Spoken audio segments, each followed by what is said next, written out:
আসসালামু আলাইকুম। দেশ ও প্রবাসে যাই যেখান থেকে দেখছেন সকলকে মাহবুব ভেটেরিনারি স্টোরের পক্ষ থেকে শুভেচ্ছা এবং অভিনন্দন। এখন যে ভিডিও নিয়ে হাজির হয়েছি সেটি হচ্ছে একটি শালিক পাখির পা ভেঙে গেছে। আর এই পাটি কিভাবে আমরা প্লাস্টার করে দিলাম এইটির বিস্তারিত ভিডিও। যখন পা ভেঙে গিয়েছে তখন অনেক কষ্ট পেয়েছে। আর এই কষ্ট দেখেই আমার এক নিকটবর্তী বড় ভাই আমার কাছে নিয়ে এসেছে কোনোভাবেই পাটি জোড়া লাগানো যায় কিনা। আমিও পারতপক্ষে চেষ্টা করলাম আমার স্বল্প অভিজ্ঞতা থেকে এবং প্রাণী সেবার দৃঢ় প্রত্যয় নিয়ে।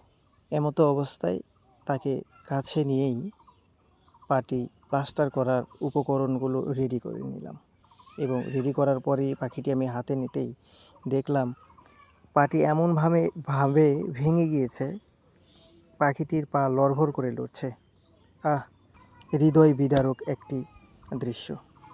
এটি যদি কোনো মালিকের থাকতো তাহলে সে মালিক দ্রুতই তার এই পাখিটির সেবা হয়তো নেওয়ার চেষ্টা করত। কিন্তু যেহেতু এই পাখিটি মালিক ছাড়া, তাই যেন দেখার কেউ নেই। ধন্যবাদ জানাতেই হয় আমার ওই বড় ভাইকে, যিনি পাখিটিকে এখানে নিয়ে এসেছেন, এবং তারও অনেক দোয়া এবং শুভকামনাও রইল।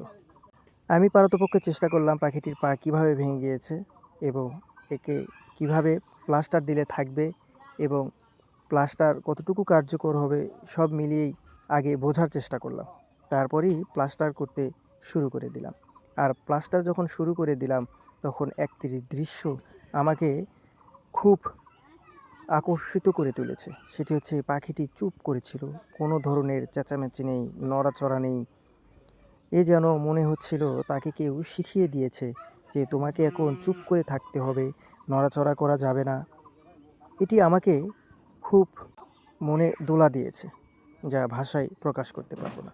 যা কিছুক্ষণ আগেই পাখিটিকে হাতে নিতেই ছটফট করতেছিল, নড়াচড়া করতেছিল, আর প্লাস্টার শুরুতেই একদম চুপচাপ হয়ে গেল এবং প্লাস্টার শেষেই মনে হলো যে আমরা যে প্লাস্টার করেছি আলহামদুলিল্লাহ অনেকটাই ভালো হবে আশা করছি।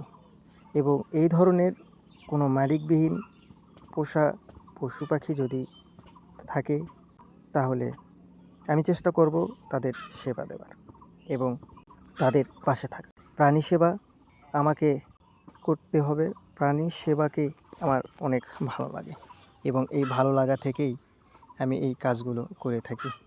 সকলের কাছে দোয়া চাই যাতে এই পাখিটি দ্রুতই যাতে সুস্থ হয়ে ওঠে। আবারও দেখা হবে অন্য কোনো দিনে ভিন্ন কোনো বিষয় নিয়ে। আল্লাহ হাফেজ।